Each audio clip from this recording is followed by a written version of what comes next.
Legend of Total War here, and today we've got a Total War Warhammer 3 Immortal Empires campaign review, this time covering Grimgor Ironhide.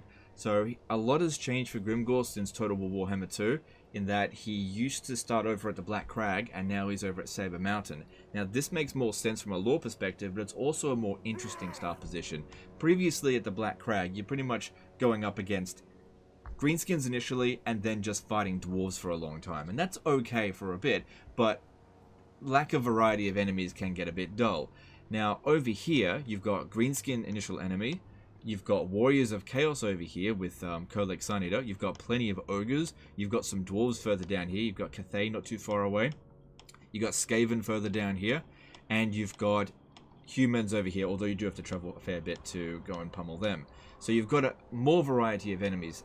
In addition to that, the greenskin mechanics work a lot better in Total War Warhammer 3 than it did in 2, because the AI melee cheats have been toned down on the higher difficulties, so that makes melee infantry feel less punishing to use, which is the vast majority of their roster.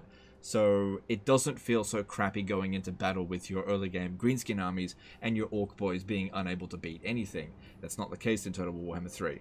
Also, their economy has been buffed so they can afford more units if you're not plundering quite as often.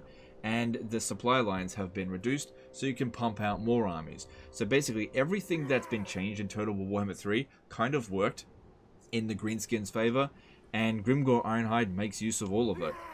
Putting down wars whenever you want is totally viable. You can fill up your reputation meter pretty quickly. So overall, I highly recommend this campaign for both noobs and veterans alike. If you want to play this campaign as one of your first campaigns, it's totally fine. It's fairly forgiving. Play it on easy difficulty, it's really not a problem. If you want to challenge yourself on legendary difficulty, you can also do that as well. All you gotta do is just pump up the difficulty by being super aggressive. You want to put it down an early endgame crisis, you can totally do that. Grimgor can handle it.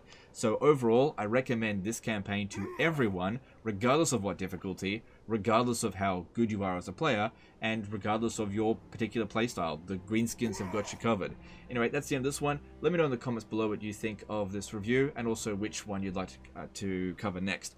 Don't forget to subscribe if you haven't already, and we'll see you next time. Later, guys.